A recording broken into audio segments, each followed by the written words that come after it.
Olá, sou Nicole Neves Freitas, graduanda em Nutrição pela Universidade Federal de Ouro Preto, contemplada pelo Programa de Iniciação à Pesquisa e membro do Centro Acadêmico Livre de Nutrição.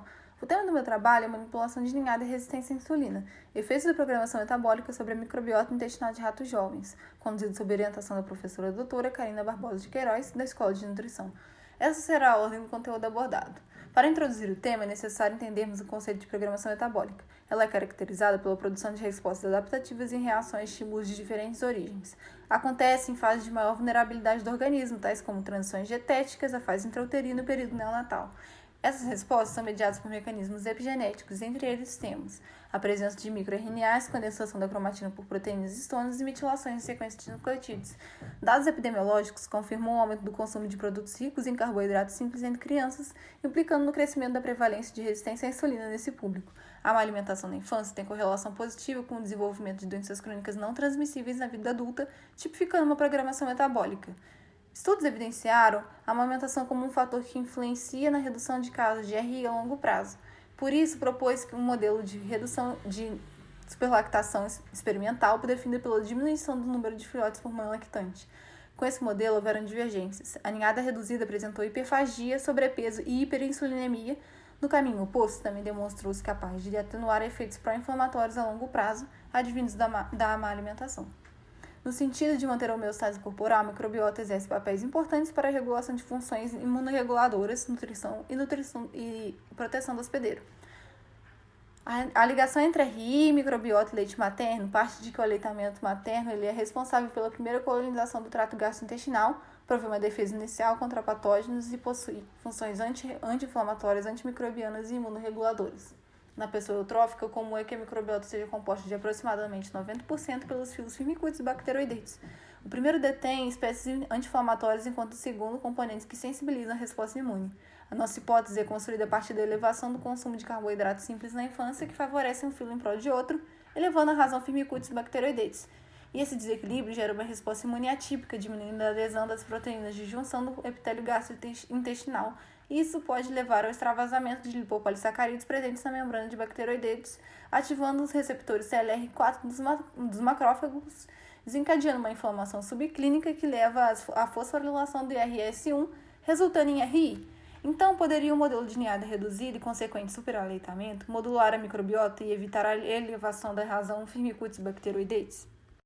Assim, foram definidas metas para que pudéssemos responder a essa pergunta. O objetivo geral é avaliar o tamanho da ninhada da resistência à insulina sobre a modulação da microbiota intestinal de ratos Wistar após 8 semanas de consumo da dieta High Sugar, HSD.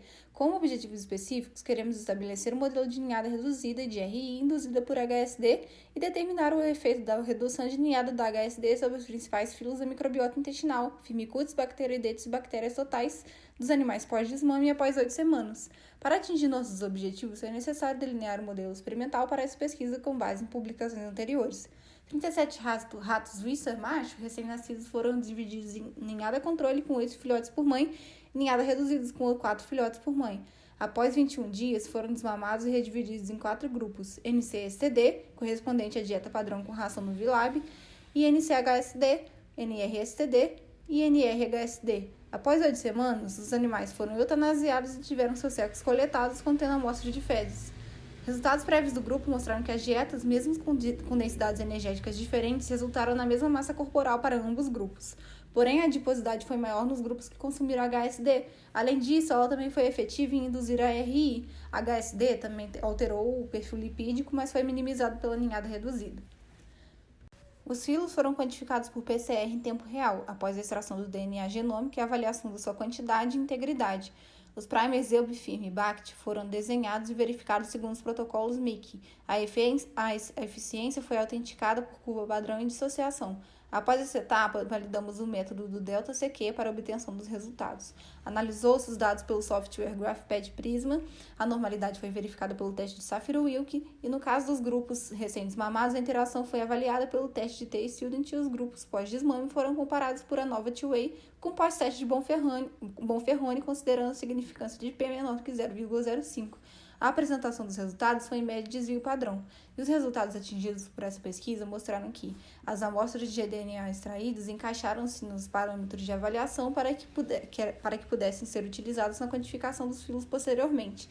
Nos grupos recentes mamados, a quantidade relativa dos filos não foi influenciada pela redução de ninhada. Sugere-se que o superaleitamento estimulou a espécie Bifidobacterium infantis do filo Actinobacteria, cujo crescimento está associado à lactação em detrimento dos outros filos. Nos grupos pós-desmame, Firmicutes sofreu influência de HSD, sem confirmação do pós-teste. Bacteroidetes também, porém, pós-teste apontou que este filo esteve 4 vezes maior em quantidade na microbiota de NCHSD e 3,2 vezes em NRHSD em relação aos seus respectivos grupos controle. O favorecimento de bacteroidetes pode estar ligado ao aumento do gênero Prevotella, cujo crescimento é provocado pela injeção de carboidratos, assim como Firmicutes. A predominância de Prevotella articula com a indiferença no ganho de massa de ambos grupos observado nas pesquisas prévias do grupo. Como neste trabalho não foi possível a contabilização do gênero de cada filo estudado, não foi possível criar uma generalização ao entorno dos resultados obtidos. Para a compreensão completa das quantidades observadas, é necessária a dosagem de ácidos graxos de cadeia curta, metabólitos das bactérias intestinais que influenciam na homeostase corporal do hospedeiro. Muito obrigada por terem assistido até aqui, em especial à Universidade Federal de Ouro Preto, ao Centro de Ciência Animal, ao CalNut, à PROP, ao Programa de Iniciação à Pesquisa, ao BioNut, ao LBBM, ao Laboratório de Fisiopatologia Molecular e ao LabNex.